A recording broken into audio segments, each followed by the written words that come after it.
మత్తయి సువార్త 11వ అధ్యాయము 28వ వచనాన్ని చదువుతున్నాను, వినండి. మత్తయి సువార్త 11వ అధ్యాయము 28వ వచనము.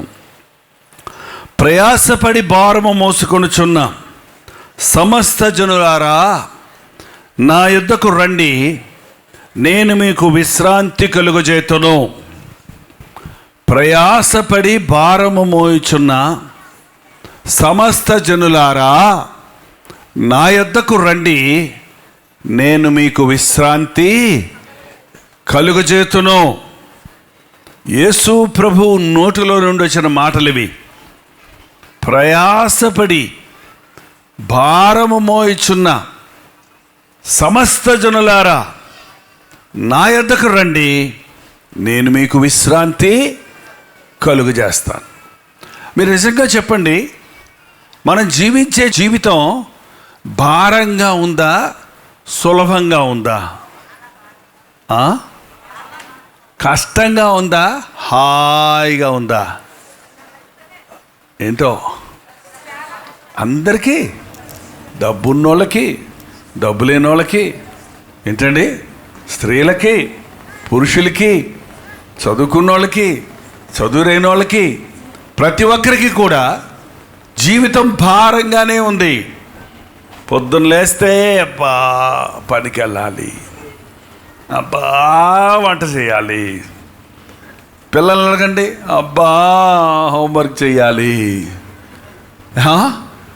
చిన్న పిల్లలు కూడా ఈ రోజున ఈ స్కూల్కి వెళ్ళేటప్పుడు వాళ్ళ ఈపిని తగిలిస్తారు చూడండి, పుస్తకాల బ్యాగు, ఇంతలో బ్యాగ్ తగిలిస్తున్నారు. మరి ఎప్పుడు చదువుతారో ఈ పిల్లలు అవన్నీ. కానీ ప్రతివాడు చేతుల్లో, చంకల్లో, నెత్తి మీద ఏంటంటే మూటలు కట్టుకొని, సరుకులు పట్టుకొని డ్యూటీలకు పోయేవాళ్ళు, పనులకు పోయేవాళ్ళు, ప్రయాస, ఆయాసం, దుఃఖం, కన్నీరు.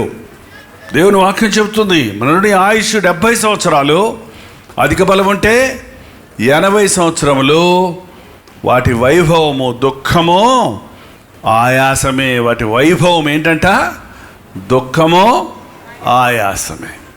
దేవుడు మనల్ని ఇలా కష్టపడమని సృష్టించలేదండి. దేవుడు మనల్ని సృష్టించినప్పుడు మనల్ని రాజులుగా సృష్టించాడు, తన బిడ్డలుగా సృష్టించాడు. ఏదైనా తోటలో అన్నీ అందుబాటులో ఉన్నాయి, కొనుక్కోవాల్సిన అవసరం లేదు, డబ్బులతో పని లేదు, అన్నీ దేవుడు చేసినవి అందుబాటులో ఉన్నాయి. మంచి సీనరీస్, మంచి వృక్షాలు, మంచి ఫలాలు, మంచి జంతువులు, మంచి క్లైమేట్, మంచి వాతావరణం. ఏసీలు, ఫ్యాన్లు ఇవన్నీ అక్కర్లేదు. చక్కగా పగలంతా వెలుగు, సూర్యునితో వెలుగు, రాత్రంతా చల్లటి చంద్రుడి యొక్క వెన్నెల నీడ, చల్లదనం. హాయిగా ఉన్న మనుషుడు దేవుడు చెప్పిన మాట వినకుండా తన ఇష్టానుసారంగా తినవద్దన్న ఫలాన్ని తిన్నప్పుడు అప్పటి నుంచి ఇప్పుడు దాకా నీవు చెమట కార్చి ఆహారమో తిందువు అని దేవుడు శపించాడండి. దేవుడు ఆదాముని శపించలేదు. ఆదాము మీద కోపం వచ్చి భూమిని శపించాడు. ఎందుకంటే మనుషుడు ఎందులో నుంచి వచ్చాడు? మట్టితో మనుషుడిని చేశాడు కదా. అందుకని ఆదాముని కొడితే చచ్చిపోతాడని నీ నిమిత్తమై భూమి శపించబడింది. ఇక మీద నీకు ఇది గచ్చ పొదలు, ముళ్ళ తుప్పలో ఇస్తుంది అన్నాడు. ఇప్పుడు చూడండి, మనం పంట వేస్తే పంట బాగా పండుద్దా, పక్కన వచ్చే కలుపు ముందుకు వస్తుందా? వేయకుండానే కలుపు వచ్చేస్తుంటుంది. చూడండి, ముళ్ళ తుప్పలో అనవసరమైనవి ఎక్కువ వచ్చేస్తాయి. ఎందుకంటే భూమి ఇప్పుడు సాగు చేయాల్సి వచ్చింది మనకి. అందుకని మనుషుడు ప్రయాస అయిపోయింది. స్త్రీని అన్నాడు, నీవు ఇక మీదట ప్రసవ వేదన పడి బిడ్డను కంటావు. అప్పటి నుంచి స్త్రీలకి, పురుషులకి, పుట్టిన ప్రతి ఒక్కరికి ఏదో ఒక బాధ, ఏదో ఒక ప్రయాస, ఏదో ఒక కష్టం. ఆ కష్టాలను మనుషుడు తీర్చుకుందామనుకొని మరిన్ని కష్టాల్లో పడిపోతున్నారండి. కష్టాలు తీర్చుకోవడానికి మనుషుడికి చేత కాదు. కానీ మనుషుడు ఒక కష్టాన్ని పోగొట్టుకోవడానికి, ఒక బాధను పోగొట్టుకోవడానికి, ఒక అప్పు తీర్చడానికి ఏం చేస్తారు చెప్పండి? ఇంకో అప్పు చేసి, ఈ అప్పు తీర్చి, ఆ అప్పు తీర్చడానికి ఇంకో అప్పు చేసి, చివరికి వడ్డీలు పెరిగిపోయి ఒక తమ్ముడు వచ్చి చెప్పాడు, నాకు 5 లక్షలు అప్పన్నా. ఎందుకయ్యా 5 లక్షలు చేసావు? అబ్బాయి 5 లక్షలు చేయలేదన్నా, మేము అప్పు చేసింది నిజంగా 50,000ఏనన్నా. 50,000 ఈ 3 ఏళ్లలో చక్రవడ్డీలాగా పెరిగి ఎంత అయిపోయిందండి? 5 లక్షలు అయిపోయింది. అదేంటయ్యా? అవునన్నా, వడ్డీ కట్టలేక వడ్డీలన్నీ అప్పులుగా చేరిపోతున్నాయంట. అప్పు చేస్తే అప్పు తీర్చడానికి ముందు పస్తుండు, వచ్చిన డబ్బంతా ముందు అప్పు తీర్చుకునేదాకా కొంచెం కొత్త కొట్టలు కొనుక్కోకు. చూడండి, ఒప్పిడి చేసుకోండి, పొదుపు చేసుకోండి. అప్పు తీర్చుకోవడానికి దేవుణ్ణి అడగండి. మీ సంపాదన ఇచ్చే దేవుని దగ్గర పెట్టి కష్టార్జితం, ప్రభా నా జీతం ఎంతే ఉంది, నా ఖర్చులు ఎన్ని ఉన్నాయి, నాకు అప్పు ఎంత ఉంది, నాకు సహాయం చేయమని అడగండి. నా యొద్దకు రండి, మీ అప్పుల సంగతి నాకు చెప్పండి, మీ బాధలు నాతో చెప్పండి, మీ సమస్యలు మోకరించి ప్రార్థించండి అని ప్రభు అడుగుతుంటే మనం ప్రార్థన చేయకుండా అప్పు అడగటానికి వాళ్ళింటికి వీళ్ళింటికి బావమరదే అంటాడు. బావమరదని అడుగుతాడు అప్పు. ఏంటంటే బంధువుల దగ్గర అప్పు అడుగుతారు. బంధువులు 1-2 సార్లు ఇస్తారు, 3వసారి ఏం చేస్తారు తెలుసా? చాలు ఎవరికోవయ్యా అంటారు. ఏంటండి బంధువులే రాబంధువుల్లో పట్టుకొని పీకుతారంట. బంధువులు బయట వాళ్ళే నయం కొన్నిసార్లు. ఏ మనుష్యుడు నమ్మదగినవాడు కాదండి, దేవుడు నమ్మదగినవాడు. ఏ మనుష్యుడు మనకు సహాయం చేయలేడు. కొంతమట్టుగా చేయగలడు, ఏమైనా చేస్తే ఒక్కసారి చేస్తాడేమో కావాలంటే. కానీ ఎల్లప్పుడూ నీ బ్రతుకంతా, నీ కొరతలంతా తీర్చగలిగిన వాడు యేసు ప్రభు. కారణం ఆయన సర్వాధికారం కలిగిన వాడు, సమస్తము చేయగలిగిన వాడు. వెండి నాది, బంగారము నాది, అడవిలోని పశువులన్నీ నావి అన్నవాడు, భూమి దాని సంపూర్ణత నావి అన్నవాడు. ఈ రోజున మనుష్యుడు కష్టాల్లో పడిపోయాడు. దానికి తోడు మనసు సమాధానం లేక మనుష్యుడు అంతకంతకి విసిగిపోయి ఏంటంటే దురభ్యాసాలకు బానిసలైపోతున్నారు. చాలామంది పురుషులు వాళ్ళ ఇంటికి రారు, డ్యూటీ ముగించిందే సారాయి కొట్టుకు వెళ్ళిపోతారండి. చాలామంది జీతం తీసుకుంటే ఇంటికి తీసుకొచ్చి భార్య బిడ్డలకు ఎవరో అక్కడే తాగి తందనాలై మిగిలిందంతా రోడ్డు మీద పడేసుకొని వస్తారు కావాలంటే. ఎంత భయంకరం! మనుషుడు బాధను పోగొట్టుకోవడానికి తాగుదామంటున్నాడు. తాగటం వల్ల బాధ తీరుతుందా? కష్టాలు తీరుతున్నాయా? ఒక ఆయన అడిగాను, ఎందుకయ్యా తాగుతున్నావంటే అప్పులు ఎక్కువైపోయినాయి అన్నా అన్నాడు. అప్పులు ఎక్కువైపోతే తాగితే ఏం ప్రయోజనం అంటే కొంచెం బాధ మర్చిపోతాను అన్నా అన్నాడు. మరి నీకు సారాయి తాగుతాను డబ్బులు ఎక్కడి నుంచి వచ్చాయంటే అప్పు చేస్తున్నాను అన్నా అన్నాడు. ఇది ఎట్టదో చూసారా? అసలే మానవుడు తన సొంత మార్గంలో విడుదల పొందుదామని ప్రయత్నిస్తున్నాడు, కానీ నా దగ్గరికి రా, నిన్ను స్వస్థపరచు యెహోవాను నేనే, నీ రోగాన్ని బాగు చేయగలను, నీ బాధను బాగు చేయగలను, నీ సమస్యను తీర్చగలను. ఈ రోజున మనుష్యుడు చిక్కుల వలయంలో పడిపోతున్నాడండి. ఏదో బాగుందామనుకొని, మంచిగా ఉందామనుకొని మరిన్ని అవస్థలలో పడిపోతూ ఉన్నాడు. కొత్త ఇల్లు కొనుక్కుంటే బాగుంటుంది, మంచి ఇల్లు కట్టుకుంటే బాగుంటుంది అని కొంతమంది తాపత్రయపడుతుంటారు. ఆ ఇల్లు కొనటం కోసం లోన్ అప్లై చేస్తారు, అప్పులు తీసుకుంటారు, ఇల్లు కట్టుకుంటారు. లోన్ కట్టలేకపోతే మొత్తం హౌస్ లోన్ ఇచ్చినోడు నీకున్న ఇల్లు, నీకున్న స్థలం, ఆ స్థలం నీది, స్థలం ఉంటే గుడి చేసుకొని ఉండొచ్చు కదా, అప్పు చేసి మేడ కట్టుకుందామన్నావు. ఇప్పుడేమైంది? అప్పులు ముదిరిపోయి ఉన్న స్థలం కూడా ఎగిరిపోయింది. మనుష్యుడు భారాలు తీర్చుకోవడానికి తన సొంతమైన ఆలోచనలు చేస్తున్నాడు, కానీ దేవుని దగ్గర మనకు విడుదల ఉందండి. మన ప్రభు ప్రేమ కలిగిన ప్రభు. నీ బిడ్డలు బాధపడుతూ మీరు చూడగలరా? మీ బిడ్డలు భారాలు మోస్తుంటే మీరు చూడగలరా? మీ బిడ్డలు పాపంలో పడిపోతే మీరు చూడగలరా? మన పరమ తండ్రి మనం సంతోషంగా ఉండాలని ఆశపడుతున్నాడు. ప్రయాసపడి భారం మోయిచున్న సమస్త జనులారా నా యొద్దకు రండి. ఎక్కడున్నాడు యేసు ప్రభు అండి? ఇప్పుడు నా యొద్దకు రండి అంటే గుడికో, కొండకో, కోటకో, సిలువు దగ్గరకో వెళ్ళాల్సిన అవసరమో లేదు. ఆయన ఎక్కడున్నాడు? నీ సమీపంలోనే ఉన్నాడు. నువ్వు మోకరిస్తే, నువ్వు ప్రభువా అంటే ఆ ప్రార్థన వినగలిగిన వాడుగా ఉన్నాడు, నిన్ను చూడగలిగిన వాడిగా ఉన్నాడు, నీవు అడిగినవి ఇవ్వగలిగిన వాడిగా ఉన్నాడు యేసు ప్రభు. నమ్ముతున్నారా? మీ భారము నా మీద వేయండి. పేతురు రాసిన మొదటి పత్రిక 5వ అధ్యాయం 7వ వచనం. ఆయన మిమ్మును గురించి చింతించుచున్నాడు కనుక మీ చింత యావత్తు ఆయన మీద వేయండి. చూడండి, అనేక మందికి చింతలు, రేపటి గురించిన చింత. పొద్దున్న లేస్తే ఏం తిందుమా, ఏం తాగుదుమా, ఏం ధరించుకుందుమా అనే చింత. చూసారా, ఎన్నో రకరకాల చింతలు. పిల్లలకు పెళ్ళిళ్ళు అవ్వలేదే అనే చింత, స్కూల్ ఫీజు కట్టాలే అనే చింత, అబ్బాయి పాస్ అవ్వలేదే అనే చింత, పాస్ అయ్యాడే కాలేజీలో సీటు దొరకటం ఎలాగా అనే చింత, అమ్మాయి పుట్టిందే అనే చింత, అమ్మాయికి పెళ్లి చేయాలి అని 3 ఏళ్ళ అమ్మాయి గురించే చింతించే తల్లిదండ్రులు ఉన్నారండి. ఇప్పుడే 3 ఏళ్ళ పిల్లకి, ఇప్పుడు ఎందుకు పెళ్లి గురించి నీకు ఆ చింత? కొంతమందికి చిన్నపిల్లల్ని తీసుకెళ్ళి వాళ్ళు ఎల్కేజీలు యూకేజీలు వేయాలంటే డొనేషన్లు కావాలంట. మంచి స్కూల్లో వెయ్యాలంటే 10,000, 20,000, 1,00,000. ఏంటంటే ఏబీసీడీలు నేర్పిస్తానికి మనమే నేర్పించవచ్చు ఇంట్లో. కానీ ఆ బిడ్డలకు బాగా చదువు రావాలి. ఈ రోజున చాలా రకాల చింతలతో భార్యాభర్తలు దిగులు పడుతున్నారు.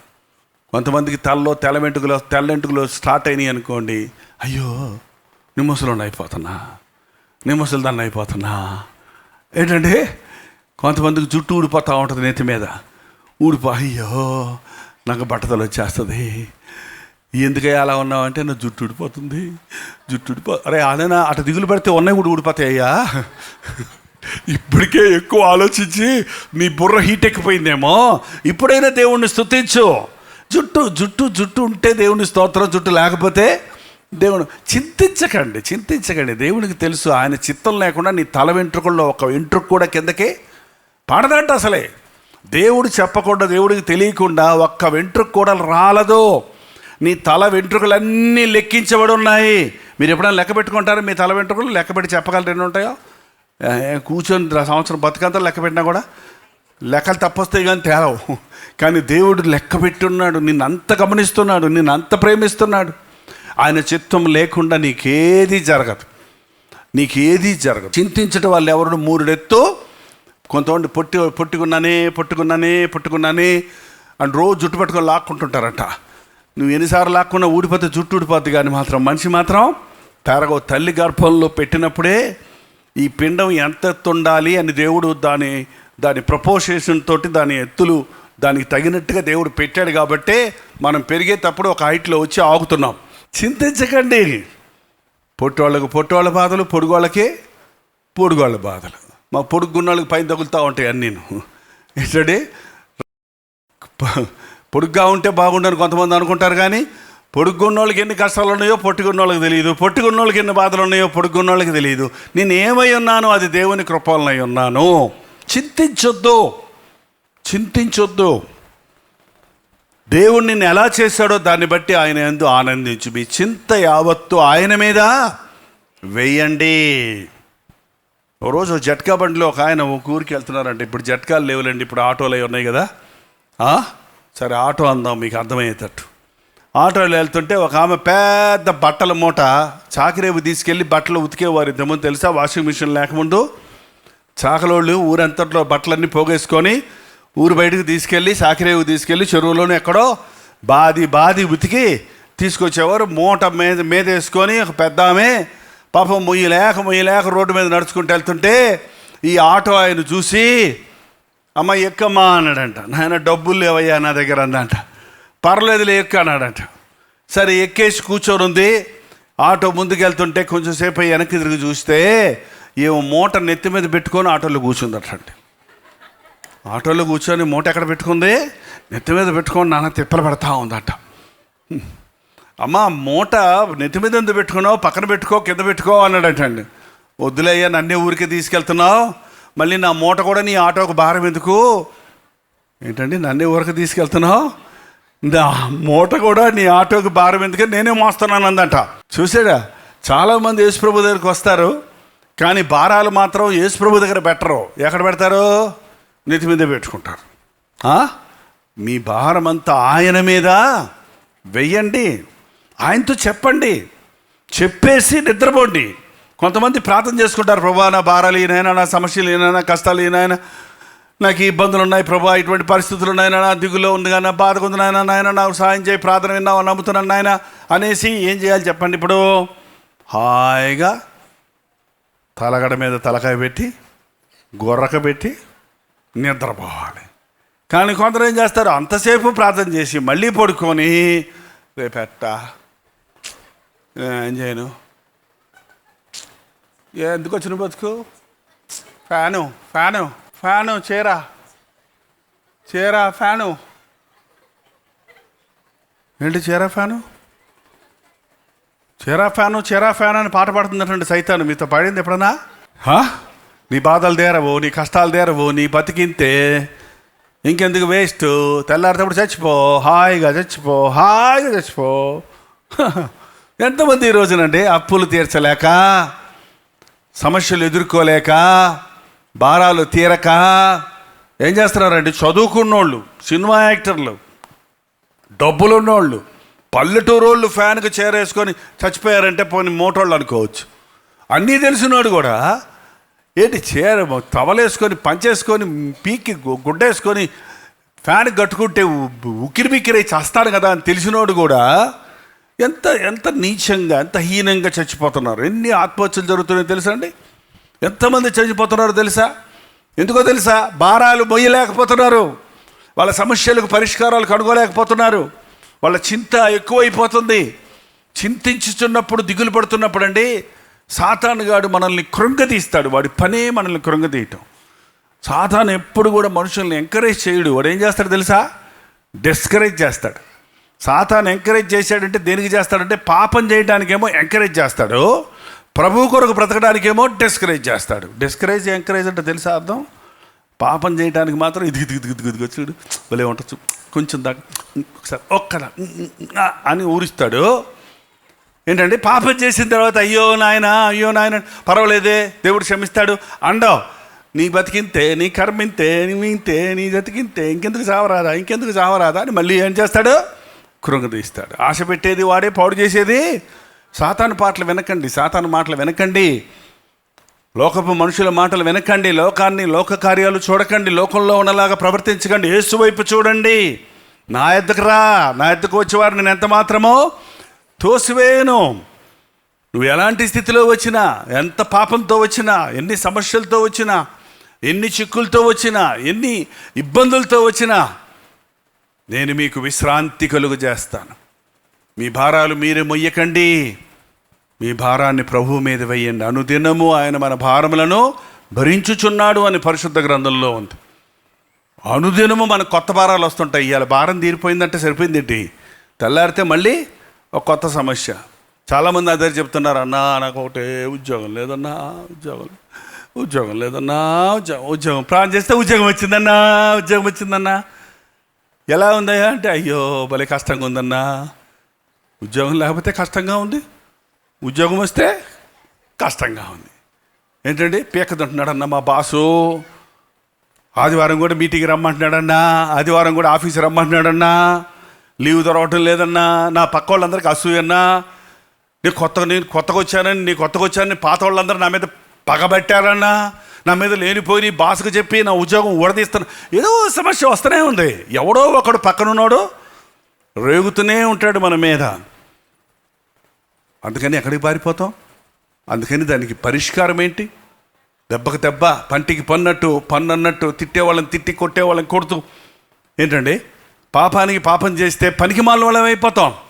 ప్రభు అంటున్నాడు, నా దగ్గరకు రండి ప్రయాసపడి భారం మోయిచున్న వారలారా, నా యొద్దకు రండి, నేను మీకు విశ్రాంతి కలుగు చేస్తాను. పాపం అండి ఎప్పుడు కూడా భారమైంది. పాపం చేసినోడు మనసులో భారంగా ఉంటుంది. మీరు ఎప్పుడైనా తప్పు చేసినప్పుడు, భయంకరమైన అబద్ధం ఆడేసి అమ్మను మోసగించినప్పుడు, లేక భార్యను మోసగించినప్పుడు, లేక భర్తను మోసగించినప్పుడు మీ మనసులో ఎలా ఉంటుంది చెప్పండి? మీకు హాయిగా ఉంటుందా? సంతోషంగా ఉంటుందా? ఒకలాగా చెప్పలేని గుండెల్లో భారంగా ఉండే అనుభవం ఉందా లేదా మీకు? ఈరోజు అవతల వాళ్ళని చంపేసి ఆ చంపేశాననే బాధ తట్టుకోలేక ఏం చేస్తున్నారు చెప్పండి? పోలీస్ స్టేషన్కి వెళ్ళిపోయి నేనే చంపేశాను అని ఒప్పేసుకుంటున్నారు. కారణం వాళ్ళ మనస్సాక్షి వాళ్ళని ఒత్తిడి చేస్తుంది. పాపం భారమైంది. పాపం భారం. కోపం మానుము, ఆగ్రహం విడిచిపెట్టుము. కోప్పడ్డవాడి మనసు చికాకు అయిపోద్దండి. బాగా కోప్పడిన తర్వాత హాయిగా నిద్రపోగలవా చెప్పండి? మీరు ఎప్పుడైనా చూడండి, ఎప్పుడైనా గమనించండి. బాగా తిట్టేసి గురకపెట్టి నిద్రపోయే వాళ్ళు ఎవరన్నా ఇక్కడ ఉన్నారండి? చేయకూడని పనులు చేసేసి వ్యభిచార పాపంలో పడిపోయి ఆ తర్వాత ఆ పాపాన్ని కడుక్కోవడానికి గంటకోసారి స్నానం చేస్తుందటండి ఒక ఆమె అయితే. ప్రతి గంటకి స్నానం చేస్తూ ఉంటుందంట. ఏంటని అర్థం కాలేక డాక్టర్ తీసుకెళ్తే ఏంటో మరి ఇది ఎట్ట అయిపోయిందంటే, ఆమె ఏంటంటే తను చేసిన పాపాన్ని పోగొట్టుకోవడానికి ఆ మనస్సాక్షి గుచ్చుతున్న మూలాన ఏదో దాన్ని కడుక్కుంటే పోద్దని గంటకి స్నానం చేస్తుంది. దోషారోపణ చేసే గుండె పాపం భారమైంది. ఎలాగో ప్రసంగికుడు వీధి మూలలో నిలబడి, ప్రయాసపడి భారం మోయిచున్న వారలారా నా యొద్దకు రండి, నేను మీకు విశ్రాంతి కలుగు చేస్తానని ప్రభు వెలుస్తున్నాడు. మీ పాపం భారమైనది, మీ పాపం మిమ్మల్ని కృంగతీస్తుంది, మీ పాపం మిమ్మల్ని అణిచివేస్తుంది అంటే ఒక యవనస్తుడు పరిగెత్తుకుంటూ వచ్చాడటండి. అబ్బాయి ఈయనెవరో నా ప్రసంగం ద్వారా గుచ్చబడి వచ్చాడని ఆయన అనుకుంటుంటే ఆయన అన్నాడు, ఏంటంటే ఇందాక నుంచి పాస్టర్ గారు భారం అంటారు, పాపం అంటారు, పాపం అంటారు, భారం అంటారు, భారం అంటారు, పాపం అంటారు, పాపం అంటారు, భారం అంటారు. ఎంత భారం ఉంటుంది చెప్పండి? పాపం నేను అన్ని పాపాలు చేస్తున్నాను, నాకు ఏ భారం లేదు. పాప భారం ఎంత? కేజీ, 2 కేజీలా, 10 కేజీలా, మనుగుడా అంటే పాస్టర్ గారు కోపడకుండా, బాబు కొంచెం ఉండు, ఓ చచ్చిపోయినోడు గుండెల మీద 10 కేజీలు రాయి పెట్టి అబ్బాయి ఎంత భారం ఉందని అడిగితే ఏం చెబుతాడు? పలకడు ఒలకడు. ఒకవేళ 100 కేజీలు పెట్టి ఏమయ్యా అని అంటే ఏమంటాడు? పలకడు, కదలడు. 200 కేజీలు పెట్టి ఏమయ్యా, 1000 కేజీలు పెట్టి ఏం బాబు, 1000 కేజీలు పెట్టిన గుండెల మీద ఉన్నోడికి గబక్కన చచ్చినోడికి ప్రాణం వచ్చిందనుకోండి, బతికాడు అనుకోండి, అప్పుడు ఏమంటాడు? ఎవర్రా గుండెల మీద ఇంతమైన పెట్టాడు, చచ్చిపోతాడు రా, తీయడ్రా అని అడవడా అండి? చచ్చినోడికి బరువు తెలియదు, బతికినోడికి బరువు తెలుస్తుంది. అపరాధముల చేతను దోషముల చేతను చచ్చిన వారమై ఉన్నాం కాబట్టి మనం ఎన్ని పాపాలు చేస్తున్నా నేను బాగానే ఉన్నానులే అనుకునే వాళ్ళు ఉన్నారండి. వాక్యం వినటానికి వచ్చే మనకి దేవుని వాక్యం మన హృదయాలను గుచ్చుతుంది, మనకి గ్రహింపు కలుగుతుంది. కానీ ఆ నిండా తాగుల్లో ఉన్నోడని, పాపంలో మునిగిపోయి ఉన్నోడు, నిండా మునిగినోడికి ఏం చెప్తారు మన దేశంలో? నిండా మునిగినోడికి ఏం లేదండి, చలే లేదంట. పాపాల్లో మునిగిపోయినోడికి అసలు నేను పాపిని అనే సంగతే తెలియటం లేదు. కానీ ఎప్పుడైతే దేవుడు మనోనేత్రాలు తెరుస్తాడో, ఎప్పుడు నీలోనికి జీవాన్ని పంపిస్తాడో, నీ పాపాన్ని గురించి నీవు అలమటిస్తావు. మీ బాధలు చూసే ప్రభు, కష్టాలు చూసే ప్రభు, నీ భారాలు ఎరిగి ఉన్న ప్రభు, నా యొద్దకు రా, నాకు మొర్రపెట్టు, నేను నీకు ఉత్తరమిస్తాను.